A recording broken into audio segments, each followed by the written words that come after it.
हज़रत ज़करिया अलैहिस्सलाम अल्लाह ताला के बरगुज़ीदा नबी थे।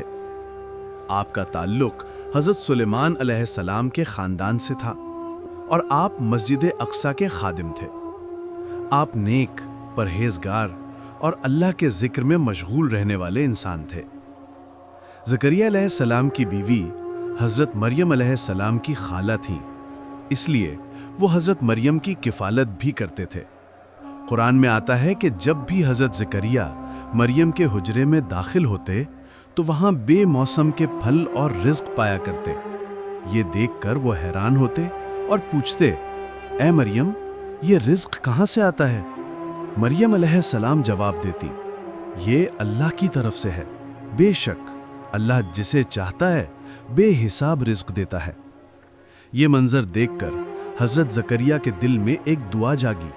वो बूढ़े थे, बाल सफ़ेद हो चुके थे और बीवी भी बांझ थी, मगर फिर भी उन्होंने अल्लाह से दुआ की, ऐ मेरे रब, मुझे अपनी तरफ से एक नेक औलाद अता फरमा जो मेरा वारिस हो और आले याकूब कर भी वारिस हो। अल्लाह ताला ने इनकी दुआ कबूल फरमाई और खुशखबरी दी कि इनको एक बेटे की बशारत है जिसका नाम याहिया अलैहिस्सलाम होगा। कुरान में जिक्र है कि फरिश्तों ने कहा, अल्लाह तुझे याहिया की बशारत देता है जो अल्लाह का नबी होगा, नेकोकार और पाकीज़ा। हज़रत ज़करिया अलैहिस्सलाम हैरान हुए और अर्ज़ किया, ऐ मेरे रब, मैं बूढ़ा हूँ और मेरी बीवी बांझ है, मेरे यहाँ बच्चा कैसे होगा?